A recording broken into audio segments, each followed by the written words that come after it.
Hey, it's Kaufman is Alive. I look at comic books new and old. Today I'm looking at a new comic book, Invincible Universe Battle Beast number 3. I've already done reviews of issues 1 and 2, so go check those out. Been looking forward to this. This is a great new series over at Image, written by Robert Kirkman from The Walking Dead and Invincible, and Ryan Ottley, former Invincible artist as well. Back here doing an Invincible spin-off comic book. So if you're a fan of Invincible, this is really the only way you can get any new stories since the original run on Invincible has ended. So this Battle Beast is basically a spin-off. And we did see Invincible actually make a cameo in the first issue. So we know this does exist within the continuity of the Invincible universe. I really love the logo on here.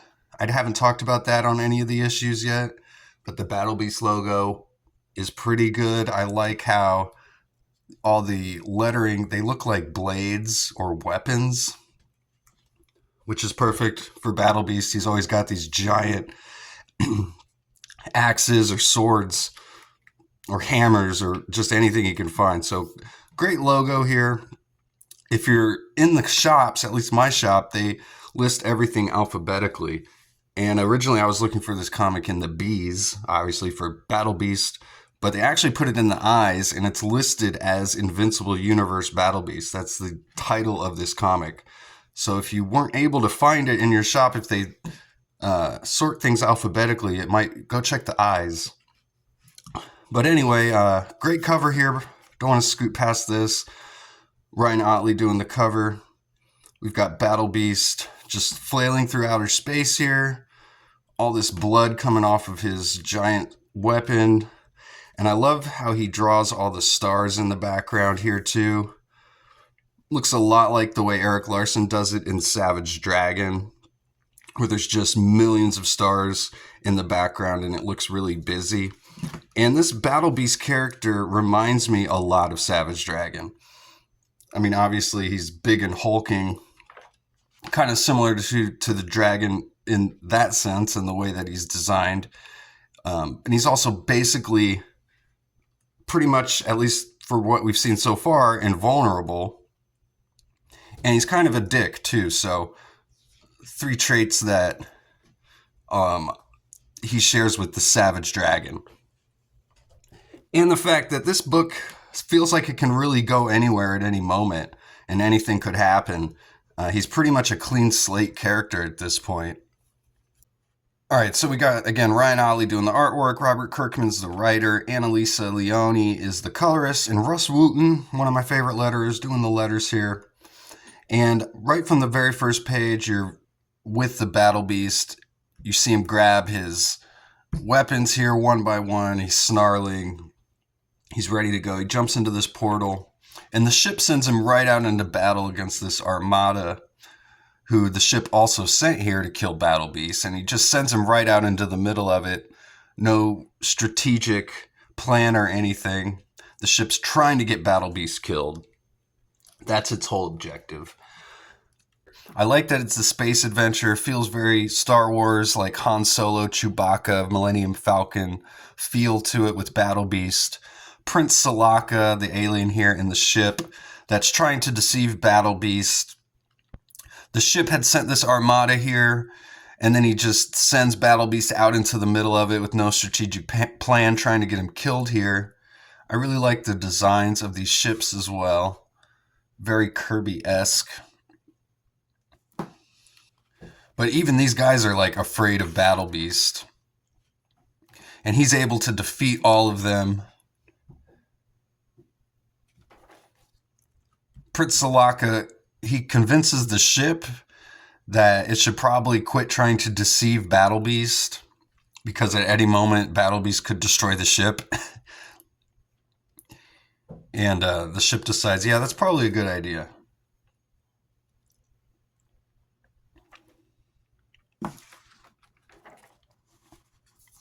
Man, so this page is really awesome. Just, again, some great sequential storytelling here. You don't even need any sound effects in this panel. Battle Beast headbutts right through the window of this cockpit. You see his mouth and teeth coming straight at the camera there. He just bites this guy's head off, spits his head right through this portal, jumps through the portal. There's all this blood everywhere. Just great stuff.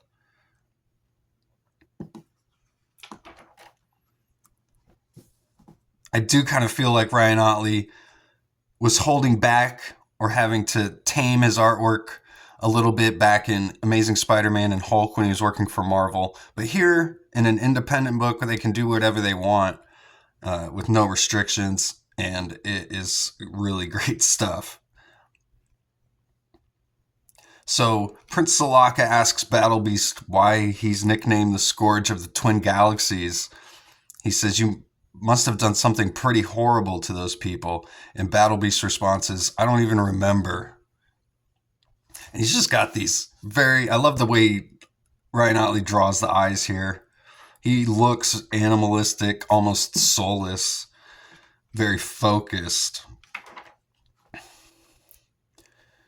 So Prince Salaka wants to take Battle Beast to his home planet, where he says there's a creature called the Juggernaut, which was the creature that actually was able to imprison the previous beast that Battle Beast fought, that Prince Salaka was actually imprisoned inside of. That all happened in like the first issue. So you can go see my review of that if you missed it. But he wants to send him to his planet because the Juggernaut, if he was able to imprison the other creature, he must be pretty strong, right? So he's convinced Battle Beast there to go and find him and challenge him to a battle. And at first, the prince is excited that he's finally going home, but then he kind of realizes it's not the same place that he left. There's all these like giant two-winged dragons flying around everywhere. So one just flies up and destroys the ship.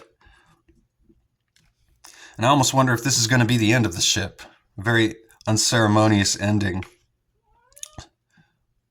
So they all crash. Battle Beast is very calm. He tells Prince Salaka he can easily be this calm. Battle Beast very in control of his emotions. I mean, he's pretty much emotionless. But the ship crashes here. Almost get like 2 awesome splash pages here in a row.